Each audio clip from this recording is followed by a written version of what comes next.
Verma, Mr. Ram Gopal Verma, and politics. Are you joining politics? No, Are you absolutely no interest in politics. No. are you going to vote this election? No. If you have to vote, whom would you vote? I won't vote anyway. Any particular reason why? Because I don't think my vote matters. And It's surprising. I'm also I'm okay with anyone doing that. I just think the experience, irrespective of the governance. I take it as just an experience. అందరినీ కోరేది ఏంటంటే నా vote పెద్ద ఉపయోగం ఏంటి అని చెప్పి అనుకుంటా. ఈ మధ్య వాజ్ డిసప్పాయింటెడ్. రామ్ గోపాల్ వర్మ నాకు మంచి మిత్రుడు. ఆయన కూడా అక్కడ టీవీ ఛానల్లో నేను కాకతాళీయంగా చూస్తే నేను ఎప్పుడు ఓటే లేదు అని చెప్పన్నాడు. ఎందుకు వేయలేదు అని చెప్పంటే నా ఒక్క ఓటు వల్ల ఏమవుతుంది అని చెప్పన్నారు. I completely disagree. రామ్ నాకు మిత్రుడైనా కూడా అది చెప్పింది చెత్త. ఆ మాట ఫ్రాంక్ గా చెప్పాలి మనం. Every vote counts. డెమోక్రసీ అనేది ఒక గొప్ప సిస్టమ్. ఏంటి ఇక్కడ ఒక నాయకుడు కొడుకో రాజు కాకుండా, గోండా రాజు కాకుండా, 100 కోట్ల డబ్బున్న గాడిదే రాజు కాకుండా మనం ఎన్నుకుంటున్నాం ఎవరు మనకి రిప్రజెంటేటివ్ కావాలని చెప్పని. మన పన్నుల డబ్బులు వాడి చేతుల్లో పెడుతున్నాం, విధానాలు వాడి చేతుల్లో పెడుతున్నాం. జాబ్ క్రియేషన్ చేస్తాడా, అన్ని ఫ్రీగా ఇస్తానని చెప్పని మొత్తం సమాజాన్ని ముంచుతాడు. ఎవడు డబ్బులు, ఎవడు బాబు గారి డబ్బులు, మన పన్నుల డబ్బులు వాడు ఫ్రీగా ఇస్తానని చెప్పిన వాడు ఓట్లు దండుకుని ఇక్కడ జాబ్స్ క్రియేట్ చేయకుండా, పవర్ సెక్టర్ లేకుండా, రోడ్లు లేకుండా, వాటర్ లేకుండా పరిపాలన అది. కానీ మన చేతుల్లో ఉంది. Vote is the weapon, political participation is the means.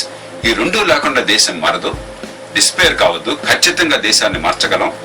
ఈవేళ ఎప్పుడు లేనంత పెద్ద ఎత్తున ఫస్ట్ టైం ఓటర్స్ ఉన్నారు. మీ భవిష్యత్ నిర్ణయం అవుతున్నది. ఇవాళ సమాజంలో 35 ఏళ్ల లోపల ఉన్న వాళ్ళు 70% ఉన్నారు. బతకబోయే కాలం లెక్కేస్తే మాలాంటి వాళ్ళందరి కాలం ఎంత ఉంటుంది? 15, 20 ఏళ్ళు, 30 ఏళ్ళు ఉంటుంది.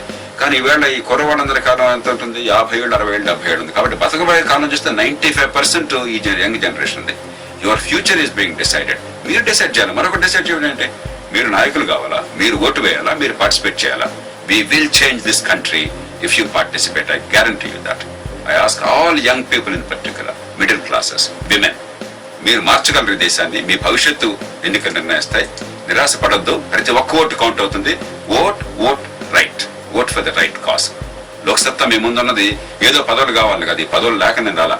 పదవులన్నీ వదిలేసుకుని నేను 20 ఏళ్ళు సర్వీస్ ఉండగా నేను IAS అత్యున్నత స్థాయి నుండి వచ్చాను. దేశం మారాలని చెప్పని ఏల గుర్తుతో మీ ముందుకు వచ్చాను. You utilise this opportunity. ఈ లోక్సత్తా లాంటి లేని చోట్ల ఎవరైనా సరే మంచి మనుషులు చూడండి. దొంగల్ని, లేకపోతే కేవలం డబ్బు సంచుల్ని, నాయకులు కొడుకుల్ని, గోండాలని, భూములు కబ్జా చేసేవాళ్ళు కాకుండా ఉన్నవాళ్ళు, మంచి వాళ్ళు, సంస్కారం ఉన్నవాళ్ళు, నిజాయితీ ఉన్నవాళ్ళు, జీవితంలో మంచి చరిత్ర ఉన్నవాళ్ళు, మంచి విజయాలు సాధించిన వాళ్ళు మన పనికి వచ్చేవాళ్ళు. కాబట్టి ఖచ్చితంగా ఓటు ద్వారా దేశాన్ని మార్చగలం. Here is the time, now is the opportunity. Take this chance and make this change happen.